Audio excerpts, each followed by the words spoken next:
Hello everybody, welcome to my channel. नमो नमः।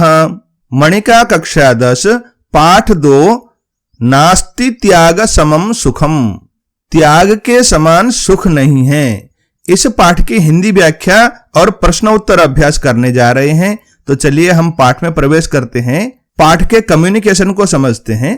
देखो यहाँ पर राजीव नाम का एक छात्र बोल रहा है, सोम पश्य एतत् चित्रम। अरे सोम, पश्य देखो, एतत् यह चित्रम चित्र को, इस चित्र को देखो।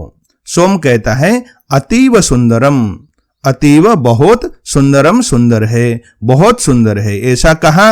अब शोभा कहती है एतत्तु अजंता गुहा नाम चित्रम प्रतीयते। एतत्तु यह तो अजंता, अजंता नामक गुहा नाम गुहाओं का, गुफाओं का, चित्रम चित्र, प्रतीयते लगता है, यानी अजंता एलोरा का यह चित्र लगता है। इस बात को सुनकर राजीव कहता है आम महाराष्ट्र प्रदेशे स्थिताः। आम हाँ, महाराष्ट्र प्रदेशे, महाराष्ट्र नामक प्रदेश में स्थिता अवस्थित एताः ये अजंता, अजंता नामक गुहाः गुफाएं। एव का मतलब ही और हैं तो यहां पर अंडरस्टूड है, यानी संति ऐसा नहीं लिखा है, लेकिन हमें समझना है, यानी ये महाराष्ट्र के अजंता एलोरा गुफा के ही चित्र हैं। पाठ्य पुस्तक में चित्र तो नहीं है, लेकिन आप इसको देखकर समझ सकते हैं। सौरभ कहता है अहो दृष्टम, हां देख लिया। अत्र तो अनेक जातक चित्राणि उट्टंकितानि संति। अत्र तो यहां तो अनेक जातक, अनेक जातक के चित्राणि चित्र, उट्टंकितानि उट्टंकित संति हैं। देविका, देविका नाम की एक छात्र बोल रही है जातकम किम भवति, ये जातक क्या होता है? तो राजीव कहता है अहम न जाने, मैं नहीं जानता। आचार्यम प्रक्षामः, गुरुजी को पूछेंगे। तत्र गत्वा, वहां जाकर, यानी गुरुजी के पास जाकर। अब छात्र सब मिलकर बोल रहे हैं गुरुवर जातकम किम भवति, गुरुजी जातक क्या होता है? आचार्य, अब गुरुजी बोल रहे हैं जातकम अर्थात जन्म। जातक अर्थात जन्म लेना, जातक का अर्थ होता है। तो जातक माला इति नामनी पुस्तके, जातक माला नामक पुस्तक में भगवतः भगवान बुद्धस्य, बुद्ध के पूर्वजन्मनः, पूर्व जन्म के विविधाः कथाः सन्ति, विविध अनेक प्रकार के कथाः कथाएं सन्ति हैं। एतासु इनमें परहिताय, दूसरे के हित के लिए, सर्वस्वम त्यक्तव्यम, सर्वस्व त्याग करना चाहिए, इत्येव शिक्षितम, ऐसा ही शिक्षण दिया गया है, ऐसा ही उपदेश दिया गया है। एतादृशीम, इस प्रकार की, एकाम कथाम, एक कथा को, कथयामि, मैं कहता हूं। तो आचार्य जी कह रहे हैं कि जातक का मतलब जन्म होता है। भगवान बुद्ध के पूर्व जन्म के अनेक कथाओं को जातक माला नामक ग्रंथ में रखे गए हैं, उनमें से मैं एक कथा को कहना चाहता हूं। ऐसा जब आचार्य जी ने कहा तो सब छात्र बोले एवं, इस प्रकार की बात है। वयम एतादृशीम कथाम श्रोतुम उत्सुकाः, वयम हम सब एतादृशीम, इस प्रकार की कथाम, कथा को, श्रोतुम सुनने के लिए, उत्सुकाः बहुत उत्सुक हैं। आचार्य जी कह रहे हैं श्रूयताम तावत, चलो सुनो। तावत का मतलब चलो तब। बौद्धाचार्यस्य आर्यसूरस्य जातकमालायाः शिविजातक आधारिता एषा कथा। बौद्ध आचार्यस्य आर्यसूरस्य, बौद्ध आचार्य आर्यसूर नामक एक लेखक के जातकमालायाः, जातकमाला नामक ग्रंथ के शिवि जातक आधारिता एषा कथा। शिवि नामक जन्म के आधार पर आधारित यह कथा, यानी ये भगवान बुद्ध के पूर्व जन्म में शिवी के रूप में जब जन्म लिया था, तब की यह कथा आज हम सुनने जा रहे हैं। पूर्व जन्म में जब बुद्ध शिवी नामक राजा बनकर पैदा हुए थे तो उन्होंने क्या क्या किया था। चलिए कथा को सुनते हैं, कथा में प्रवेश करते हैं। ये भगवान बुद्ध के पूर्व जन्म की कथा हुई। अथ एकदा भगवान बोधिसत्वः बहुजन्मार्जित पुण्यफलैः शिवीनां राजा अभवत्। अथ किसी समय की बात है। अथ आरंभ करते हुए अथ कहते हैं। अथ एक मंगल ध्वनि जैसा भी माना जाता है। एकदा एक दिन की बात है। भगवान बोधिसत्वः, भगवान बुद्ध का एक नाम है बोधिसत्व। बहुजन्म अर्जित पुण्य फल ही, बहुत जन्मों से अर्जित पुण्य फल के प्रभाव से शिवी नाम राजा अभवत, शिवियों के राजा हुए। शिवी नामक एक समूह के राजा हो गए, ऐसा समझ सकते हैं। स बाल्यात एव वृद्धोपसेवी विनयशीलः शास्त्र पारंगतः च आसीत। सह वह राजा शिवी बाल्यात एव, बाल्यकाल से ही वृद्धोपसेवी, वृद्ध उपसेवी, यहां पर समास में गुण संधि हुई है, समस्त पद है ये, वृद्धोपसेवी गुण संधि भी हुई है। वृद्धों की सेवा करने वाले, विनयशील, अत्यंत विनयशील, शास्त्र पारंगतः, शास्त्रों को अच्छे से पढ़े हुए, शास्त्रों में निपुण, च आसीत, ऐसे थे। जन कल्याण कर्म सुरतः, जन कल्याण के कर्म में निरत, असौ यह राजा पुत्रवत प्रजा पालयति स्म, पुत्रवत बच्चों के समान, अपने पुत्र पुत्री के समान, प्रजा को पालयति स्म, पालता था, यानी अपने प्रजा को पुत्रवत पालन पोषण करता था। कारुण्य औदार्य सद्गुणोपेतः सह नगरस्य समन्ततः धन धान्य समृद्धाः दानशालाः अकारयत्। कारुण्य करुणा, औदार्य उदारता आदि सद्गुणोपेत, ऐसे सद्गुण से उपेत यानी युक्त, सह वह राजा नगरस्य समन्ततः, नगर के चारों ओर, समन्ततः चारों ओर, धन धान्य समृद्धा, धन धान्य से समृद्ध भरे हुए, दानशालाः, दानशालाएं, दान देने के भवन, दान देने के स्थान, अकारयत बनवाया। राज्य के गरीब दुखी नागरिकों को दान देने के लिए अनेक दानशालाएं उसने बनाई। तत्र वहां पर अर्थीनाम मांगने वालों के समूह समूह, अन्न पान वसन रजत सुवर्णादिकानि, अन्न अन्न हो गया, पान जल इत्यादि पीने के वस्तु, मट्ठा छाछ इत्यादि, वसन कपड़े, रजत चांदी, सुवर्णादिकानि सोना इत्यादि, अभिष्टानि अपने अपने लिए जो अच्छा लगता हो, अभिष्ट यानी इच्छित वस्तुनि, वस्तु को प्राप्य प्राप्त करके, संतुष्टः संतुष्ट, अभवत हो गया, यानी वहां पर मांगने वाले आकर जो चाहिए वो लेकर संतुष्ट होते थे। राज्ञः दानशीलताम, राजा के दानशीलता को आकर्ण्य सुनकर, देशांतरेभ्योपि, देशांतरेभ्यः अपि, देशांतर यानी अन्य देशों से भी, जनाः लोग, तम देशम उस देश में, आयान्ति स्म आते थे। अथ उसके बाद, कदाचित किसी दिन, दानशालासु विचरन, दानशालासु उन दान देने वाले स्थानों पर विचरन घूमता हुआ, स राजा उस राजा ने, बहुधन लाभेन बहुत धन प्राप्त करने के कारण, संतुष्टानाम संतुष्ट हुए, अर्थीनाम मांगने वालों के, विरल संख्याम विलोक्य, विरल यानी कम संख्या को विलोक्य देखकर, अचिंतयत सोचा, यानी राजा दान देते देते थका नहीं, उल्टा दान लेते लेते लोग थक गए और कम हो गए आना।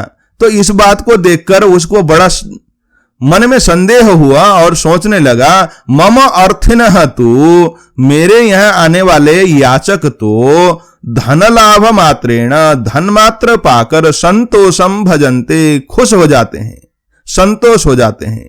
नूनम ते दानवीराः, लेकिन वे लोग बहुत बड़े दानवीर हैं, जो सौभाग्यशालिनः, वो सौभाग्यशाली भी हैं, यान जिनको, याचकाः, याचक यानी मांगने वाले, शरीरस्य अंगानि, शरीर के अंग, अपि भी याचनते मांगते हैं। राजा सोच रहा है कि धन मांगकर मेरे यहां तो सभी याचक लोग प्रसन्न हो रहे हैं, लेकिन वे दानवीर बड़े हैं जिनके यहां आकर मांगने वाले शरीर के अंग भी मांगते हैं।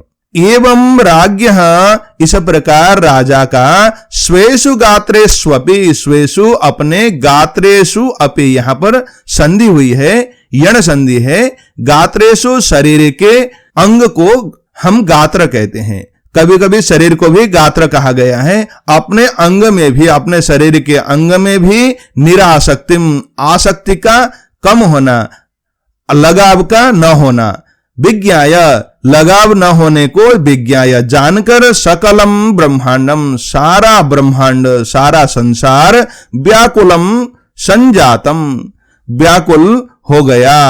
राज्ञी, राजा के, एवं विचारयति सती, इस प्रकार से विचार करने पर, तस्य दानशीलताम, उसके दानशीलता को, दान देने के भाव को, परीक्षितुम, परीक्षण करने के लिए, देवाधिपति ही शक्रः, देवराज इंद्र यानी देवताओं के राजा इंद्र, नेत्रहीन याचकस्य रूपम, नेत्रहीन यानी आंखों से रहित याचक, मांगने वाले का रूप, धारयित्वा, धारण करके, तत्पुरतः, उसके सामने, अवदत, बोला, यानी एक नेत्रविहीन याचक बन के राजा इंद्र आए और बोले, हे राजन, हे महाराज, भवतः, आपके दानवीरताम, दानवीरता को आकर्ण्य सुनकर, आशान्वितः, आशा से भरा हुआ, भवत समीपम, आपके पास, आगतोस्मि, आया हुआ हूं।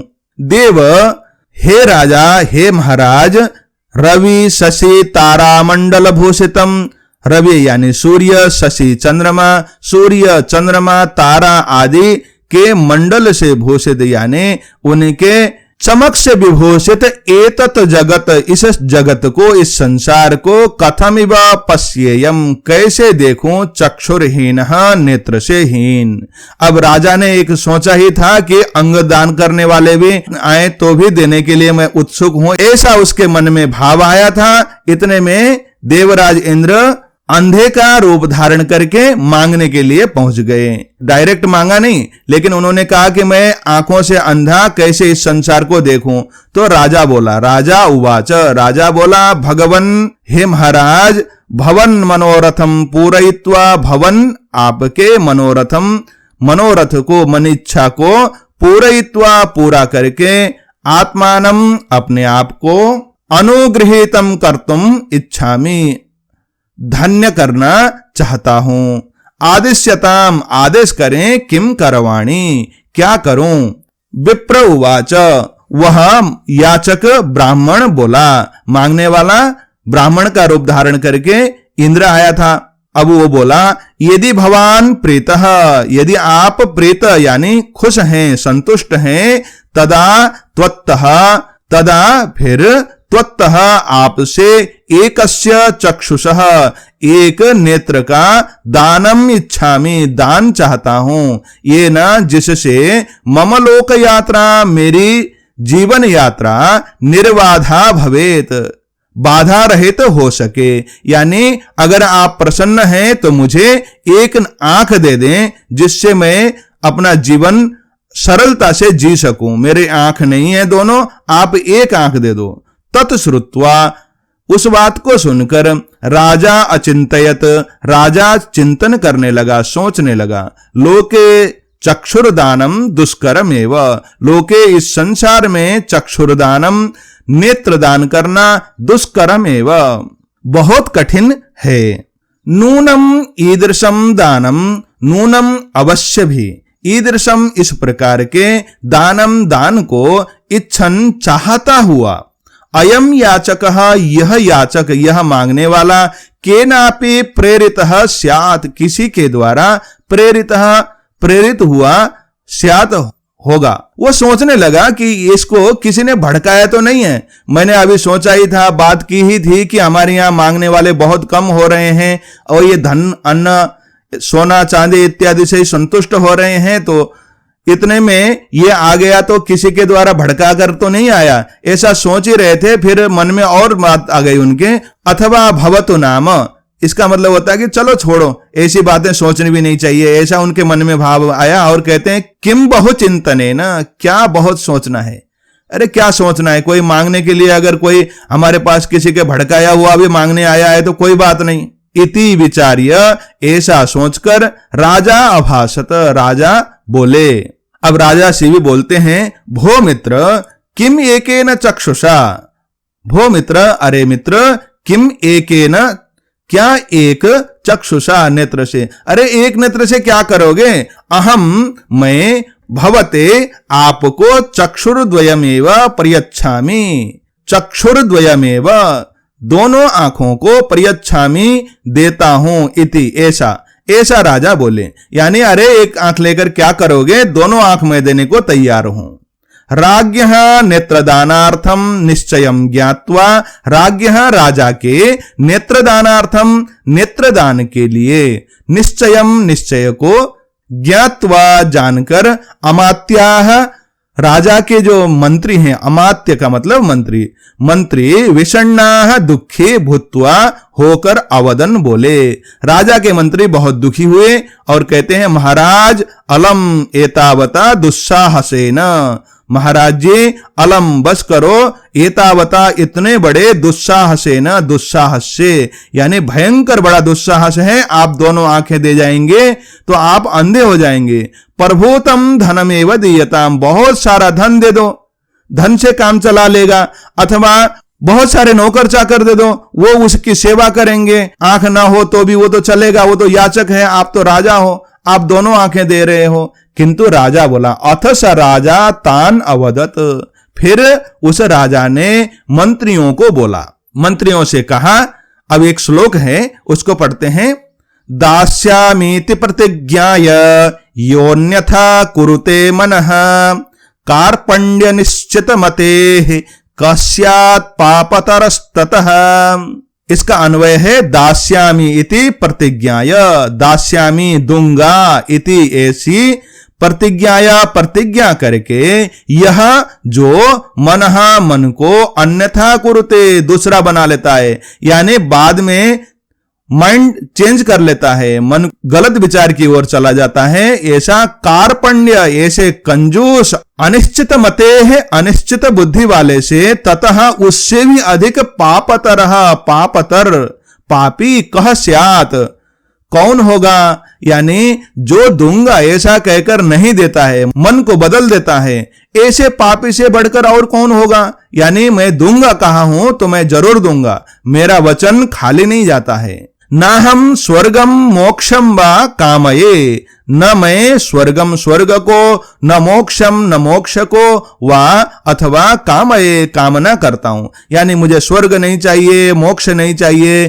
किंतु आर्तानाम दुखियों के परित्राणाय, रक्षा के लिए, एवं में निश्चय, मेरा निश्चय है, यानी मैं दिन दुखियों की सेवा करूं, उनकी रक्षा करूं, यही मेरा निश्चय है राजा बनकर, इसलिए मैं जरूर ये काम करूंगा, ऐसा उन्होंने कहा।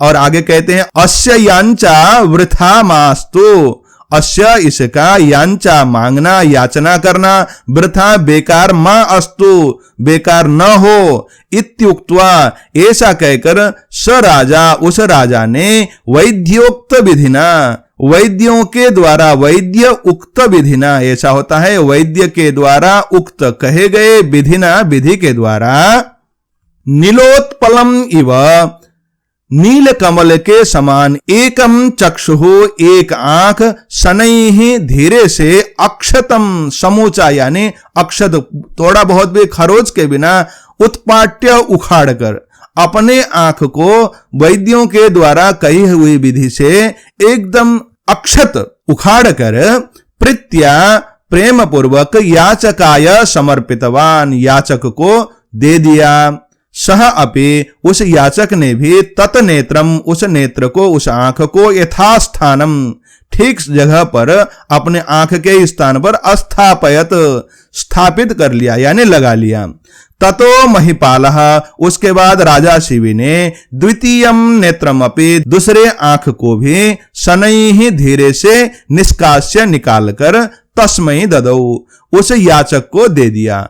अथ विस्मितः शक्रः अचिंतयत, वह याचक कौन था? वह तो राजा इंद्र था, देवराज इंद्र था, देवताओं के राजा। तो विस्मितः, वो विस्मित हो गए, क्योंकि आंख देना, अपने आंख को फाड़ फाड़ के निकाल के देना। वो विस्मित होकर अचिंतयत सोचने लगा, अहो धृति, अरे देखो इसका धैर्य, कितना धैर्यशाली है, कितना दुख रहा होगा आंख को निकालते हुए। अहो सत्वम, देखो कैसा प्राणी है ये कि कठिन से कठिन परिस्थिति को भी सह लेता है। अहो सत्व हितैषिता, सत्व का मतलब होता है प्राणी, हितैषिता हित करने की भावना, प्राणी हित की कैसी भावना है इसके अंदर, ऐसा व्यक्ति धन्य है, ऐसा वो मन मन में सोचते हुए आगे कहते हैं, नायम चिरम परिक्लेशम अनुभवितुम अर्हति न अयम, यानी यह चिरम अधिक समय तक परिक्लेशम दुख को अनुभवितुम अनुभव करने का न अर्हति, ऐसा होगा, न को आगे यहां पर जोड़ेंगे तो योग्य नहीं है, अर्हति योग्य नहीं है, यानी ये बहुत देर तक इस दुख को अनुभव न करे, ऐसी व्यवस्था करनी चाहिए, उनके मन में भाव आ रहा है। और कहते हैं अतः प्रयतिष्ये, अतः इसलिए प्रयतिष्ये प्रयास करूंगा, चक्षुषोस्य यहां पर संधि है, चक्षुषः अस्य विसर्ग को ओ बन गया है, आंख को, अस्य इसके आंख को, पुनः दोबारा प्रत्यारोपणाय, प्रत्यारोपण करने के लिए, यानी इसका आंख पुनः इसी को लौटाने का प्रयास करूंगा, ऐसा इंद्र के मन में आया। और कहते हैं कतिपयैः दिनैः, उसे के कुछ दिनों बाद, वर्ण विरोपणे जाते, वर्ण कहते हैं घाव को, घाव ठीक हो जाने पर, क्योंकि राजा के आंख निकालने पर घाव हो गए होंगे तो वो ठीक हो गए। एकदा एक दिन राजा शिवी सरोवरस्य समीपे, तालाब के समीप, विहरति स्म, घूम रहे थे। तदा उस समय तस्य पुरतः, उसके सामने, पुनः देवराज शक्रः, पुनः फिर से देवराज, देवताओं का राजा, शक्रः इंद्र, उपस्थित भूत्वा होकर, तस्य त्यागवृत्तिम, उसके त्यागवृत्ति को प्रशंसा करते हुए, अवदत बोले, देवराज इंद्र एक श्लोक में बोलते हैं, उसको पढ़ते हैं चलो। शक्रोऽहमस्मि देवेन्द्रस्त्वत्समीपमुपागतः, वरं वृणीष्व राजर्षे यदिच्छसि तदोच्यताम्। इसका अन्वय है, राजर्षे अहम देवेन्द्रः शक्रः, हे राजर्षि शिवी, अहम मैं देवेंद्र शक्रः, देवेंद्र देवताओं का राजा, शक्रः इंद्र हूं, त्वत्समीपम उपागतः, तुम्हारे पास आया हुआ अस्मि हूं, वरम वृणीष्व, वर मांगो, यत इच्छसि, जो चाहते हो, तत् उच्चताम, वह कहो। अब दोबारा इंद्र आकर कहते हैं, मैं देवताओं का राजा इंद्र हूं, आप जो वर मांगना चाहते हो वो वर मांगो, आप राजर्षि हो, राजा के रूप में ऋषि हो, राजर्षि। एवं उक्तेन, इस प्रकार कहने पर, राज्ञा राजा के द्वारा, नेत्रार्थम प्रार्थिते सति, नेत्र के लिए यानी आंख के लिए प्रार्थना करने पर, शक्रस्य प्रभावेण, देवराज इंद्र के प्रभाव से, आत्मनः सत्पुण्य बलेन च, आत्मनः स्वयं के सत्पुण्य बलेन, सच्ची पुण्य बल के कारण, तस्य प्रथमम एकम चक्षुः प्रतिष्ठितम, तस्य उसका, प्रथमम सबसे पहले, एकम चक्षुः एक नेत्र, प्रतिष्ठितम ठीक हुआ, स्थापित हो गया, उसी जगह में पहले के स्थान पर पुनः स्थापित हो गया। ततः द्वितीयमपि, फिर से दूसरा भी स्थापितम अभवत, ऐसा हमें समझना है, यानी दूसरा आंख भी लग गया। भूयः, उसके बाद, प्रीतः शक्रः, प्रसन्न हुआ देवराज इंद्र, वरम अददात, वरम वर को अददात दिया। अब बहुत प्रसन्न हो गए थे देवराज इंद्र, क्योंकि ऐसे आंख देने वाला कोई दानी राजा हो तो इसको देखकर वो पहले तो आंख लौटा दिए, अब उसके बाद एक और वर दे रहे हैं, वो है शतयोजन पर्यंतम, 100 योजन तक, पर्यंतम पार तक, शैलानाम पारम, पर्वतों के पार भी, यानी ऐसे स्कैनिंग लगे हुए आंख जो पर्वत को भी स्कैन करके पर्वत के दूसरी ओर भी दृष्टुम देखने में समर्थ भव, समर्थ हो जाओ, ऐसा वर इंद्र ने दे दिया। यानी अब आंखें ऐसी तेज हो गई हैं कि 100 मील तक तो वो देख सकते हैं, और पर्वतों के दूसरे पार, यानी कोई आगे आंखों के सामने कोई चीज आती है तो उसको स्कैन करके उसके दूसरे तरफ भी देखने की सामर्थ्य अब राजा शिवी को आ गया है, क्योंकि देवराज इंद्र ने ऐसा आशीर्वाद दे दिया। इति उक्त्वा, ऐसा कहकर शक्रः देवराज इंद्र तत्रैव अंतर्हितः अभवत, वहीं पर अंतर्धान हो गए। अतः सत्यम एव उक्तम, इसलिए सच ही कहा गया है दान देने वाला कैसा होता है। ये एक श्लोक है, इसको पढ़ते हैं। धनस्य निस्सार लघोः सस्सारो यद्दीयते लोकहितोन्मुखेन निधनताम याति हि दीयमानम अदीयमानम निधनैकनिष्ठम। इसका अन्वय है निस्सार लघोः धनस्य ससारः, निस्सार लघोः धनस्य, असार धन का सहसारः, वही सार है यत जो लोकहित उन्मुखे न दीयते, लोक कल्याण की भावना से दिया जाता है। दीयमानम धनम, दिया जाता हुआ धन ही निधनताम याति, वही निधनता यानी संपन्नता को याति प्राप्त हो जाता है। निधनता का मतलब होता है संपन्नता, संपन्नता को प्राप्त होता है। जो धन दिया जाए उससे लोक में समृद्धि आती है। अदीयमानम धनम, न देता हुआ धन, यानी धन को अगर संचय करके रखें तो निधन एकनिष्ठम भवति। निधन एकनिष्ठ का मतलब होता है विनाश नियत वाला, एकनिष्ठ जिसका नियत निधन हो, यानी जो समाप्त होने वाला हो, एक जगह में रखे रखे सड़ जाना है जिसको, ऐसा विनाश एक निष्ठ वाला हो जाता है। ऐसा इसका भाव है। अदीयमान धन कभी भी अपने पास नहीं होना चाहिए, यानी राजा शिवी की कथा का यही भाव है कि हम जीवन में त्याग करते रहें, कुछ दान करते रहें। त्याग से बड़ा कोई सुख नहीं है। जीवन में सबसे बड़ा सुख हम त्याग करें। हमारे पास जो चीज है उसका त्याग करें। जैसे किसी के पास धन है तो धन का त्याग करें, दान करें। जिसके पास श्रम करने के लिए शक्ति है, शरीर में बल है, वो श्रम दान करके श्रम का त्याग करें। ऐसे त्याग भावना हमारे जीवन में होना चाहिए, ये कथा हमें बताती है। चलिए इसके बाद हम अभ्यास करेंगे। यह पाठ कैसा लगा, इसकी हिंदी व्याख्या कैसी लगी, आप जरूर बताइएगा। अच्छा लगा तो लाइक, कमेंट इत्यादि करके हमारे मनोबल को और बढ़ाएं, और कुछ भी बात पूछना हो तो नीचे कहिएगा। चलिए अभ्यास में मिलेंगे, तब तक के लिए नमो नमः, पुनर्मिलामः, धन्यवादः।